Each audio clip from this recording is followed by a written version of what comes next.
they can see you, you know. Do you know that? They can see you. A lot of people, if they act like they don't, they're pretending not to. Excuse me. I've got 2 8s here.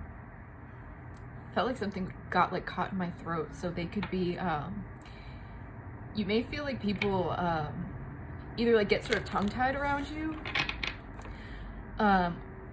or like can't support you. It's like anytime they go to say something to you that could be nice or supportive or that sort of thing, it's like nothing comes out.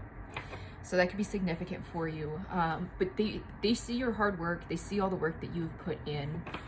However, there is something coming through about you, and especially like imposter syndrome and wearing a mask, is that you're being asked right now to decide, I guess, how much you really need others to see you. Especially the ones that refuse to, or feel like something gets caught every time every time they have like the ability to acknowledge you or that sort of thing, or support you. There could be a lot going on beneath the surface right now that you are intuitively picking up on, that it could feel like a lot. Like I'm getting this energy like right here from like my throat to like my chest. So you could feel like there's something really weighing on you, like there's almost some like subconscious pull that you don't necessarily understand, and it could be impacting your work and your balance, like how you do things. So if you've been feeling a little out of balance, or like you have a lot going on, and it almost feels like too much to manage. I don't know, I'm seeing someone getting like an energy clearing or doing some kind of energy work. You're expanding and people can see that. And you may have people that are kind of like working against you, or not wanting you to see yourself. This may be significant where there are people around you that are like being supportive, or they're pretending to be supportive, but their support looks a lot like cutting you down under the guise of like playing it safe or being realistic or that sort of thing, and that it's not actually advice. It's people not wanting you to go where they see that you're going. Yeah, okay, confirmation, because you're manifesting something here with this 10 of Embers. This is something that is a lot of responsibility. Again, it's something that you've worked really hard for.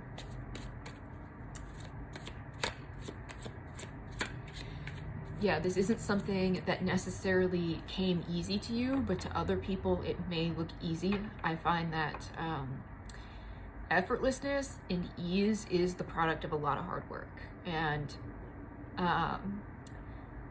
luck is the product of a lot of hard work. Like luck is the byproduct of alignment. Is you find a flow and you catch that wave and you move with it until it like lands you where you need to be, that kind of thing. That's how I see luck, is that what a lot of people call lucky is someone time and time again relentlessly putting themselves in alignment, which can look like putting yourself out there, doing things scared, like just showing up no matter what. And then when you catch that break, when you catch that wave, people will look at you and be like, oh, you're just lucky, like you just stumbled across this. And you cannot stumble across anything that you weren't actively pursuing in the first place. Is that sitting around, you know what I mean? Like no one who's just sitting on their ass doing nothing gets lucky. You know what I mean? Is that it's a combination of things. It's like you've been actively searching for the opportunity until the right one landed, and people will call it luck. So especially this, maybe because I don't know why I felt called to like go down that tangent, is that if you have people in your life that look at what you've been doing and have the audacity to look you in your fucking face and tell you that you're lucky, like please get rid of them. And I know that sounds harsh, but it's so real, is that if they can look at everything that you've been doing and diminish it to sort of like, well, I guess that stuff just happens to you, like you just get breaks, as if you have not been aligning to that. Yeah, interesting. I've got this peacemaker here. Some of you may have been keeping the peace for too long. And I'm hearing like at what cost? Is that if keeping the peace outside of you disrupts the peace inside of you, like it's time to go back to the drawing board and reconfigure some things, reorganize some things. I don't know, I'm almost getting this like life review, or just like I'm seeing someone like put things down on paper. I feel like this is my Virgo-ness coming through, is like I'm very much like have receipts, this sort of thing. This was coming through, so I don't know if anybody needs this, is to like take stock of things in your life. Is that a lot of times you'll be holding on to things that you think you need just through like gaslighting or those sorts of things. And this is coming through, this is a totally separate thing. This came through in regards to like abusive situations, especially when stuff that I saw like growing up when it comes to women that would be the backbone of their family.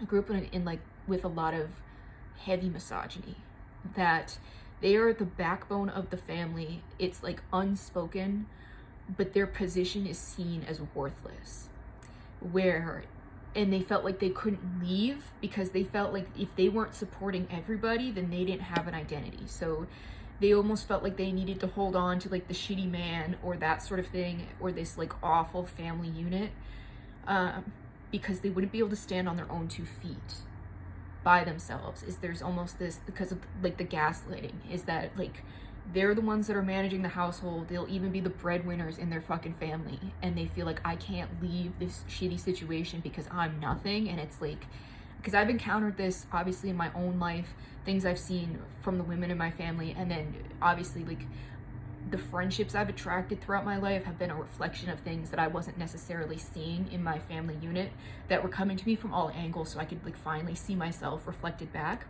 And I'd see this a lot in my friendships of women holding on to like really shitty situations under the guise that they couldn't do it alone when they already were. It's like you're supporting yourself, your kids, and that shit man that you think you need, and it's like he's living off of you. And this is something that I've experienced, is that like you can't, like that mental block of like, if I leave it all goes away. And it's like, no honey, if you leave, like you're gonna have so much like time, energy, and money freed up to invest into yourself.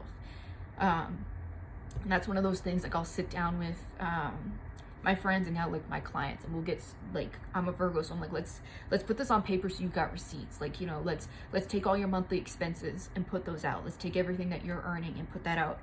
And right, and it's like, when you remove a man from the equation, do you see how much you're going to be saving? Do you see that you actually have like a lot, like you can actually afford a better place, you can actually afford better food, like you can afford so much more when you're not supporting some dead weight. I don't know why this is coming through, so maybe someone really needs this message, but that was sort of something that I needed to take stock of a little while ago, a long time ago now, I guess at this point.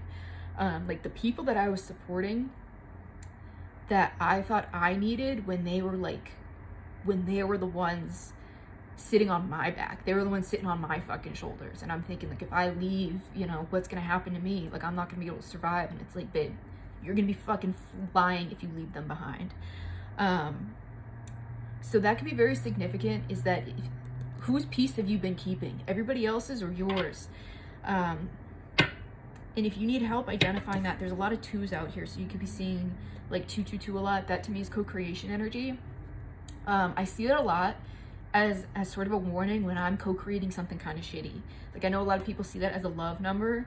I find that spirituality is unique to everybody, and that the stuff that I resonate with is usually like in direct opposition to everything I've heard, which I know is one of, again, like my wounds, like the gaslighting I faced my whole life, is that stuff that I'm seeing come at me doesn't usually align with my inner truth. So I find that I'm usually like an inversion of whatever the normal stuff is. Like I don't really align with that. So 222, when I see that's usually a wake-up call for me of like, hey, what are you co-creating here? Do you like what you're seeing? Do you like your life? Do you like what's going on around you? Like pay the fuck attention to what you're co-creating here. So that could be a guide for some of you. And if you need any help with this, book with me.